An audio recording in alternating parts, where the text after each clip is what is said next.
नमस्कार। द देसी अड्डा पर आपका स्वागत है। मैं हूं राकेश तिवारी।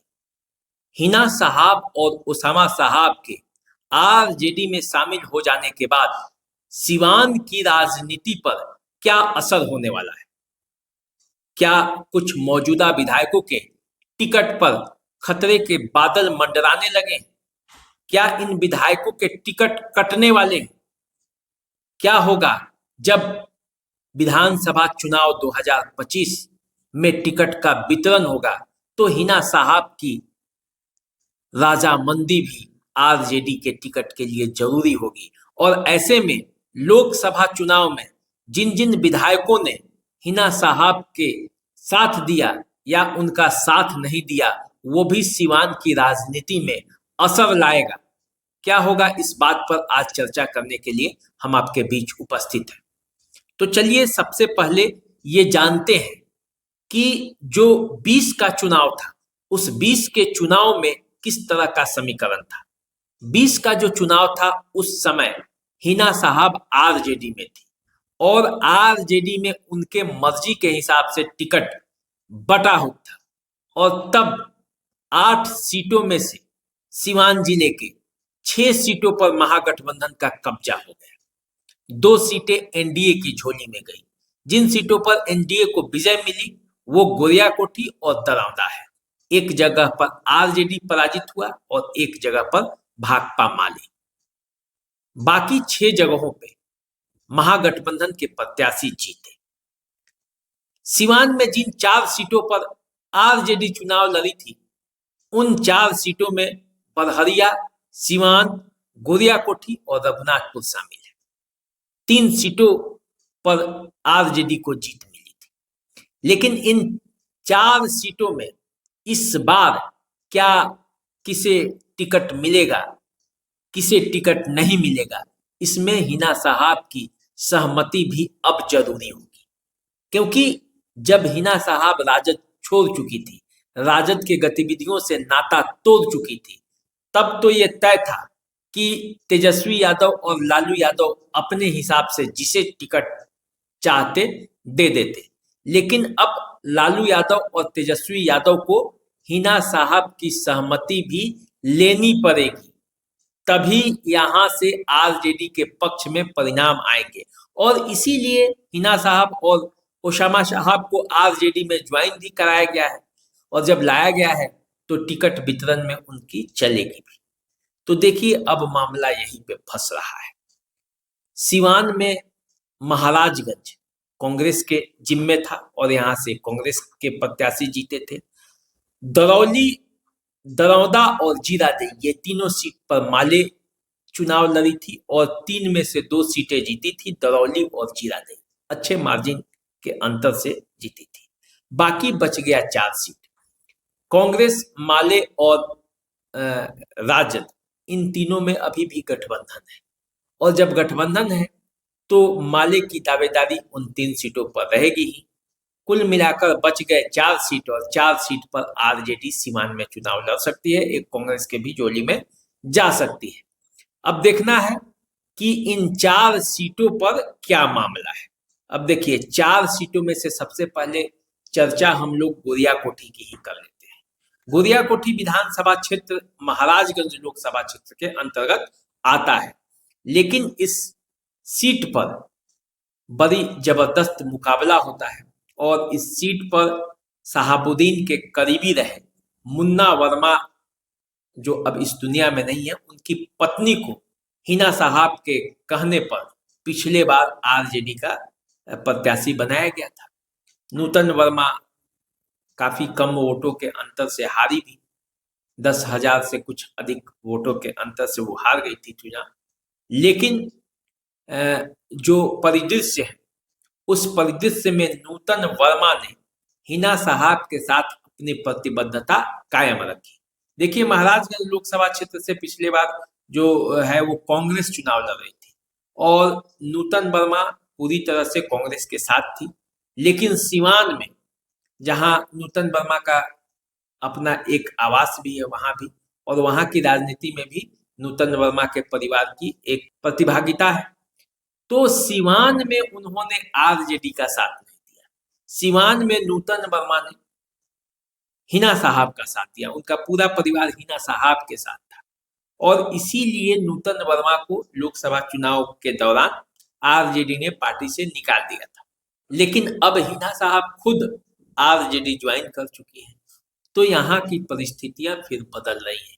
नूतन वर्मा को आरजेडी से निकाले जाने के बाद यहाँ से आरजेडी के कई कार्यकर्ता टिकट के दावेदार हो गए थे, लेकिन अब जब हिना साहब खुद आरजेडी में ज्वाइन कर चुकी हैं और नूतन वर्मा की प्रतिबद्धता सदैव हिना साहब के साथ बनी रही है, तो ऐसी स्थिति में अब नूतन वर्मा की राहें यहाँ आसान हो सकती है और नूतन वर्मा फिर से गोरिया कोठी से प्रत्याशी हो सकती है।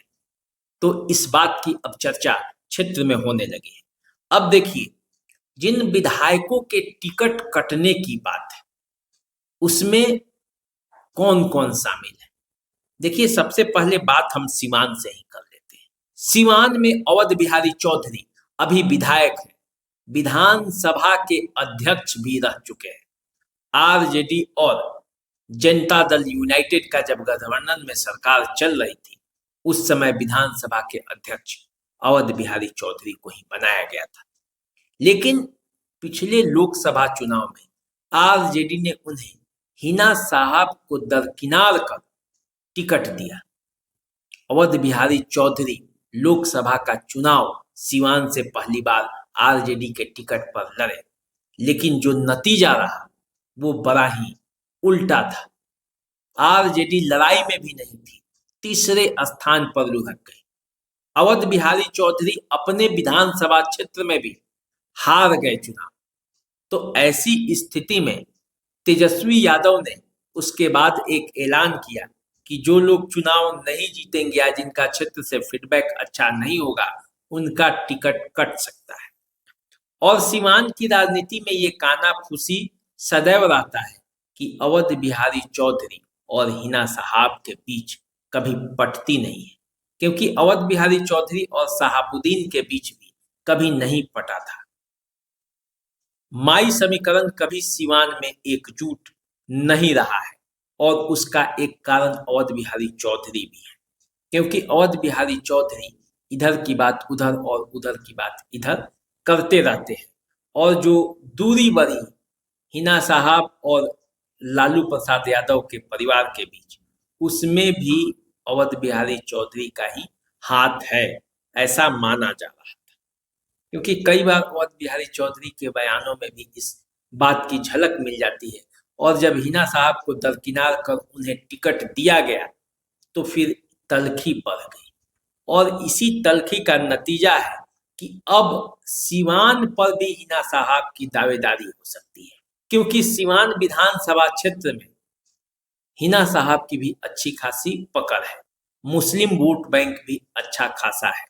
तो यदि ऐसा मामला बना तो अवध बिहारी चौधरी, जबकि जो उम्र के पड़ाव पर भी पहुंच चुके हैं, तो क्या उन्हें राजनीति से ड्रॉप कर कुछ दूसरा खेल होगा, या फिर अवध बिहारी चौधरी की जो संबंध है लालू प्रसाद यादव से, जो वफादारी उन्होंने लालू प्रसाद यादव के प्रति सदैव दिखाई है, उसका उन्हें फिर से इनाम मिल जाएगा।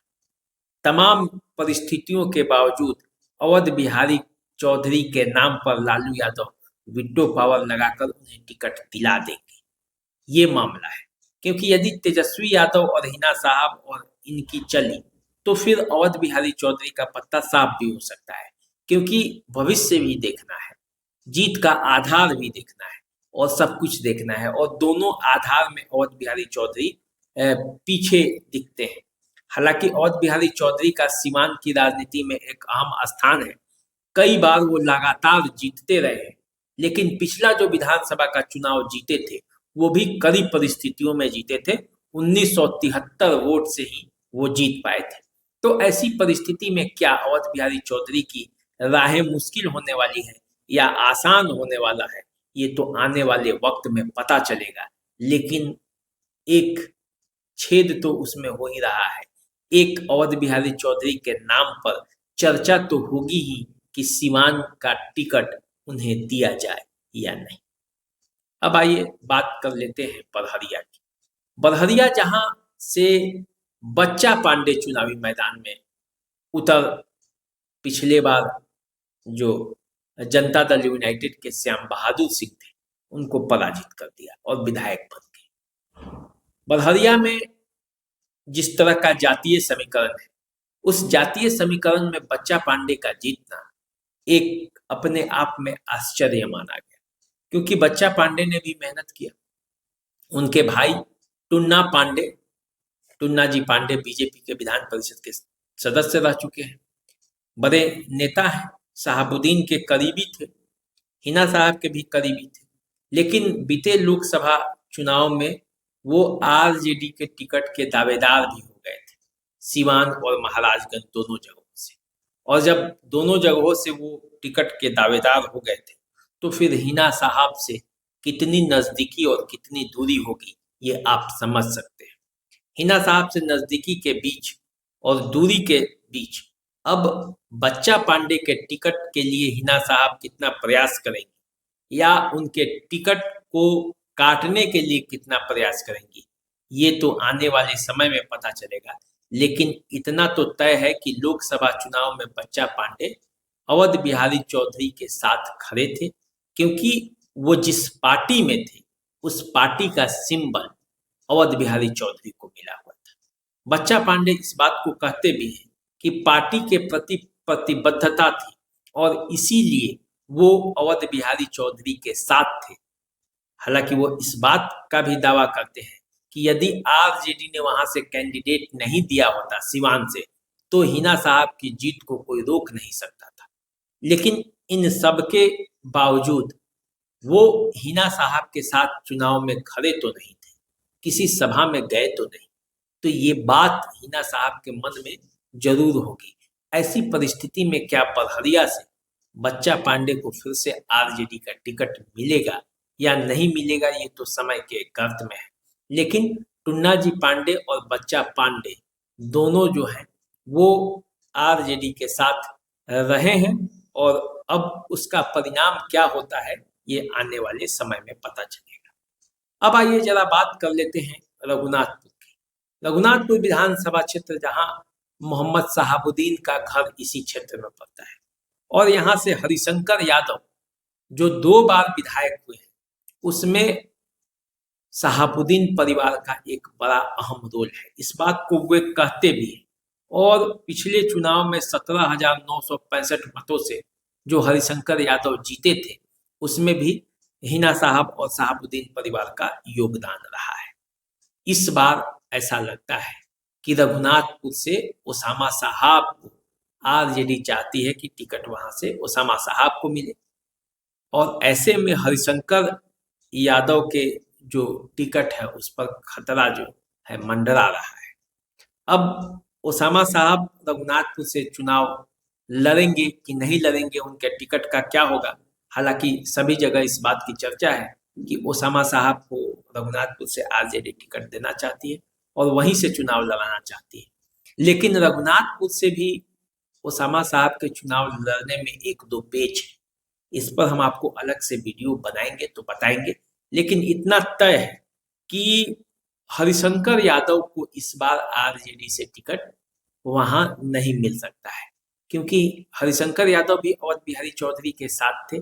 उनके साथ क्योंकि पार्टी की बात थी, तो पार्टी में यदि रहना है तो फिर साथ तो देना पड़ेगा पार्टी के प्रत्याशी को, तो इसलिए उन्होंने दिया।